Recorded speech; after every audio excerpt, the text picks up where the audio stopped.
बिस्मिल्लाहिर्रहमानिर्रहीम। अस्सलाम वालेकुम नाज़रीन, मैं अहमद फ़वाद हूँ और आप मेरा यूट्यूब चैनल देख रहे हैं।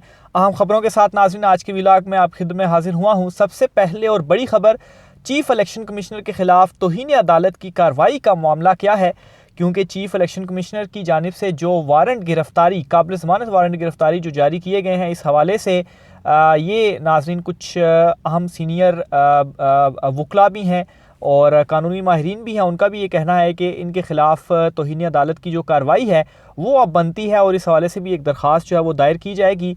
आखिर क्यों, और साथ ही साथ एक ये भी क्वेश्चन उठाया कि इलेक्शन कमीशन जो है वो तौहीन इलेक्शन कमीशन का ही नोटिस जारी नहीं कर सकता और ना ही वो किसी का नाअहली का फ़ैसला दे सकता है, तो फिर ये वारंट जो है वो किस तरीके से जारी कर सकता है। तो इसलिए इमरान खान साहब के अगेंस्ट ये जो वारंट जारी भी हुए हैं, इसकी तकमील नहीं होगी। इस पर वैसे कुछ डिटेल्स में लास्ट व्लॉग में बता चुका हूँ कि ये हैं भी काबिल ज़मानत, तो गिरफ्तारी तो वैसे भी नहीं होगी, लेकिन मामला यहाँ पर है जारी करने का। तो इस पर मैं कुछ इंपॉर्टेंट तफसीलात है, एक तो वो आपके साथ में शेयर करूँगा।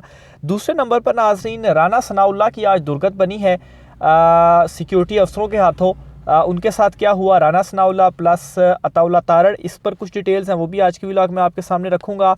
और आज इस्लामाबाद हाई कोर्ट ने कैसे इलेक्शन कमीशन को आप कहें कि उड़ा कर रख दिया है। इससे पहले भी बल्दियाती इलेक्शंस पर भी जो इलेक्शन कमीशन था वो अदालत को सेटिस्फाई नहीं कर पाया। एक क्वेश्चन जो है बार बार अदालत पूछ रही है, उसका जवाब नहीं दे पा रहा। और आज जो ममनुआ फंडिंग वाला मामला था, ये मामला भी हाथ से फिसलता हुआ नज़र आ रहा है इलेक्शन कमीशन के, जिस पर उन्होंने इमरान खान के अगेंस्ट फैसला दिया था। इसकी भी कुछ डिटेल है, वो भी आज के व्लॉग में आपके सामने रखूँगा। तो आगाज़ में इसी ममनुआ फंडिंग केस के हवाले से करूँगा, जो कि इलेक्शन कमीशन ने इमरान खान साहब के ख़िलाफ़ फैसला दिया था। तो इमरान खान साहब अपील में इस्लामाबाद हाई कोर्ट में आए थे। तो इसमें आज ये हुआ ये है कि इस्लामाबाद हाई कोर्ट की जानिब से जो मौक़िफ़ था इलेक्शन कमीशन का कि जो इमरान खान साहब को शोकास नोटिस भी चुके जारी हो चुका है, तो ये जो केस है ये सारा ओपन एंड शट केस है।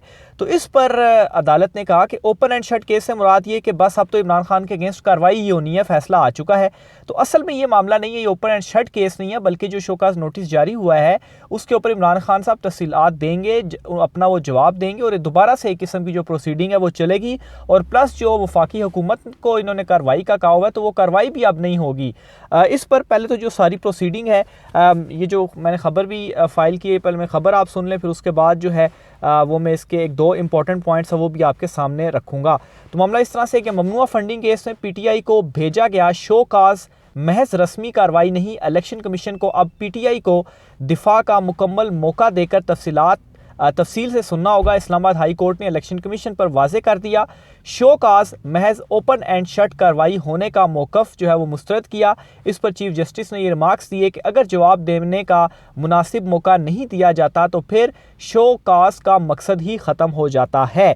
इस्लामाबाद हाई कोर्ट के चीफ जस्टिस की सरबराही में 3 रुकनी बेंच था जिसने इस केस की समाअत की। चीफ जस्टिस आमिर फ़ारूक ने ये रिमार्क्स दिए माफ़ कीजिएगा कि शो काज नोटिस में पीटीआई को अपने दिफा का मुकम्मल मौका दिया जाना चाहिए। इलेक्शन कमीशन ने तहरीक इंसाफ को जवाब का जायज़ा लेकर फैसला करना होगा। शोकाज नोटिस की कार्रवाई मुकम्मल तौर पर एक मुख्तलिफ कार्रवाई है। स्क्रूटनी कमेटी की रिपोर्ट आ गई और बात ख़त्म, ऐसा नहीं होगा।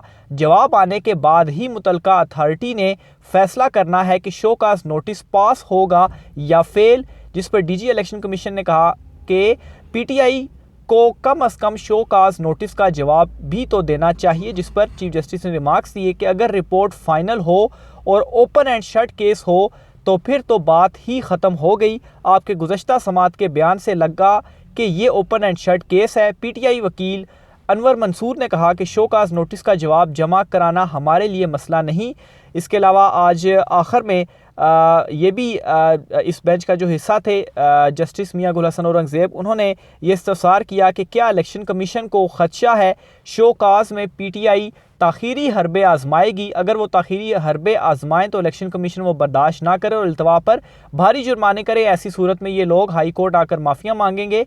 और बाद अदालत ने आज ये जस्ट प्रोसीडिंग हुई और चीफ जस्टिस ने आखिर में ये जो कार्रवाई थी वो मुलतवी की। उन्होंने कहा कि उन्होंने कहीं पर जाना है तो कल के ऊपर इस केस को मज़ीद समाअत के लिए रख लेते हैं, तो कल तक उन्होंने ये केस मुलतवी कर दिया। तो बहरहाल एक चीज़ तो जो मेरी ऑब्जर्वेशन है वो ये है कि इलेक्शन कमीशन के पास ये सारा मामला वापस जाएगा और ये जो शोकास नोटिस है इसके ऊपर पाकिस्तान तहरीक-ए-इंसाफ जो है वो दोबारा से अपना जो जवाब है वो दाखिल कराएगी और फिर उसके बाद एक प्रोसीडिंग वहाँ पर होगी। और प्लस जो वफाकी हुकूमत के हवाले से डिटेल्स हैं कि उनको इलेक्शन कमीशन ने कार्रवाई के हवाले से कहा है, तो वो जो कार्रवाई है वो भी रुक जाएगी।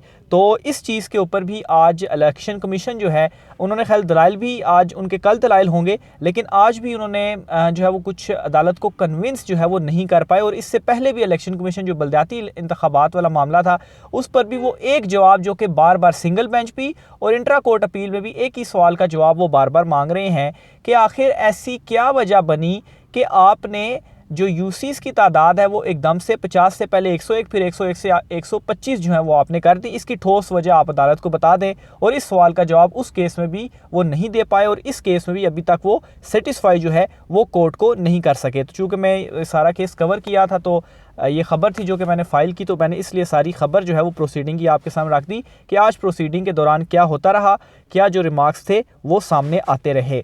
दूसरे नंबर पर चीफ इलेक्शन कमिश्नर के ख़िलाफ़ तौहीन अदालत की कार्रवाई का क्या मामला है। इस पर जब ये फ़ैसला आया कि इमरान खान के, असद उमर के और फवाद चौधरी के काबिल ज़मानत वारंट गिरफ्तारी जारी हुए हैं, तो इसके बाद फवाद चौधरी की जानिब से एक ट्वीट भी की गई और उस ट्वीट में भी ये कहा, और असद उमर ने भी एक बयान जो है वो गालिबन दिया, उसमें भी खैर उन्होंने ये कहा कि ये जो उन्होंने तौहीन इलेक्शन कमीशन पहले नोटिस जारी की और फिर उसके बाद उन्होंने ये वारंट जारी कर दिए, तो इसके ऊपर इलेक्शन कमीशन के ख़िलाफ़ तौहीन अदालत की जो कार्रवाई है वो की जा सकती है, बल्कि की जाएगी। और क्योंकि इन्होंने लाहौर हाई कोर्ट का एक फ़ैसला है उसकी इन्होंने जो है उसके ऊपर इन्होंने इम्प्लीमेंट नहीं किया और उसके ख़िलाफ़ जाकर इन्होंने ये जो वारंट हैं वो जारी किए हैं। और इस पर जो कानूनी माहिरीन हैं उनका भी सेम ये चीज़ कहना है कि ऑलरेडी एक फ़ैसला मौजूद है और उस फैसले के अगेंस्ट जाकर इलेक्शन कमीशन की जानिब से ये जो ऑर्डर किया गया है इसके ऊपर जो तौहीन अदालत है उसमें जाया जा सकता है। और ये भी डिटेल्स हैं कि इस हवाले से कोई दरख्वास्त जो है वो तौहीन अदालत की वो भी दायर की जाएगी। लेकिन इसमें एक चीज़ मैं आपके सामने शेयर करना चाहूँगा कि जो बलदियाती इलेक्शंस के हवाले से सिंगल बेंच का हाई कोर्ट का फ़ैसला था जिसमें उन्होंने कहा कि 31 तारीख को बलदियाती इलेक्शन करवाएं, लेकिन इलेक्शन कमीशन ने इलेक्शन नहीं करवाए, तो उसमें भी पाकिस्तान तहरीक-ए-इंसाफ तौहीन अदालत में गई थी इलेक्शन कमीशन के ख़िलाफ़। लेकिन उसमें एतराज़ ही लगा कि कैसे इलेक्शन कमीशन के ख़िलाफ़ तौहीन अदालत की कार्रवाई हो सकती है, तो पाकिस्तान तहरीक-ए-इंसाफ ने वो दरख्वास्त वापस ली और दोबारा दायर नहीं की। तो इस पर एक केस की समाअत के दौरान, बल्कि बलदियाती इलेक्शन केस में ही चीफ जस्टिस आमिर फ़ारूक ने भी ये रिमार्क्स दिए कि ये वाला जो मामला है इस मामले को भी हम देख रहे हैं कि कैसे एक इदारे के ख़िलाफ़ या जो तौहीन अदालत की जो सारा मामला है इस मामले को जो है वो भी वो देख रहे हैं।